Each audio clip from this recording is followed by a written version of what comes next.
After the very important map, filter, and reduce methods, we still have some more methods to learn, which are also super important and used all the time. So in this lecture, we're going to talk about the find method.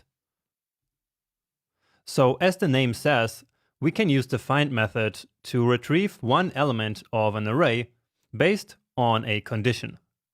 So let's again use our movements. And so find, and just like the other methods that we've been talking about, the find method also accepts a condition. And just like the other array methods we've been talking about, the find method also accepts a callback function, which will then be called as the method loops over the array. All right, so find is basically just another method that loops over the array, but then it does something different.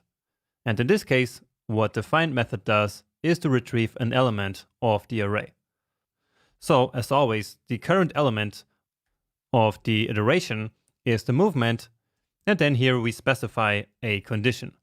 So let's say movement less than 0. So basically, this is here a withdrawal, right? So a negative movement. So you see that just like the filter method, the find method also needs a callback function that returns a Boolean. So the result of this is of course either true or false. Now, unlike the filter method, the find method will actually not return a new array, but it will only return the first element in the array that satisfies this condition. So basically, in other words, the first element in the array for which this operation here becomes true. And so basically this here will return the first withdrawal. So first withdrawal is this. So let's log the movements again to the console. And then let's also log the first withdrawal. And so indeed, minus 400 here is the very first value that appears in the array that is negative. Okay? So, as you see, the find method is a bit similar to the filter method, but there are two fundamental differences.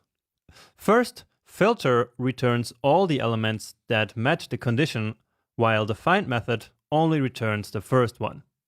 And second, and even more important, the filter method returns a new array, while find only returns the element itself and not an array. Okay? So make sure that you understand this fundamental difference. Now, this example here is not really exciting, and so let's now take it to the next level and start actually working with our array of objects. So that's this accounts array, remember?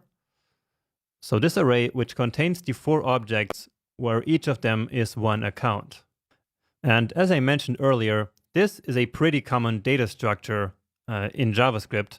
And so let's now work with this together with the find method. Because in this context, the find method actually becomes really useful. So that's because using find, we can now basically find an object in the array based on some property of that object. And so that's really cool. So let me show it to you. So let's create a variable called account, and it's going to be accounts. So all the accounts dot find, and then our callback. And so as we loop over accounts, each of the current elements is one account. Okay. And so now let's say we want to select one of the accounts by the name. Now this disappeared here, so let's bring it back. Okay. So let's say we want to get the account where the owner is Jessica Davis, right? So we can simply do account.owner equals Jessica Davis. So let's see. Just the account. And indeed, we get now only this object. And this is really, really powerful of arrays and objects. so where one array contains multiple objects which all have a similar structure. So all of them here have an owner, have a movement, a pin, a username, and so on and so forth. So using the find method, we can then search this array basically to find an object that matches a certain property that we already know. So in this case, that property that we know is the name. All right, and so we simply compare Jessica Davis here with the account owner. And whenever this condition here is true, well, then that object is returned. So usually the goal of the find method is to just find exactly one element. And therefore, we usually set up a condition where only one element can satisfy that condition. And so that's why we used the equal operator here. Okay, so if the owner names are unique, then this equal operator here will only ever match one account with this name here. All right, and we will actually use this in the next couple of lectures to implement the login feature and also some other features. Now, I'm going to leave it to you here as a challenge to implement this functionality using the for-off loop, just like we have been doing it with some of the other methods, like map and filter. So we have also been implementing these using the for-off loop just to see the difference. But now I'm not going to do that, but I'm leaving it here as an idea for you to do that.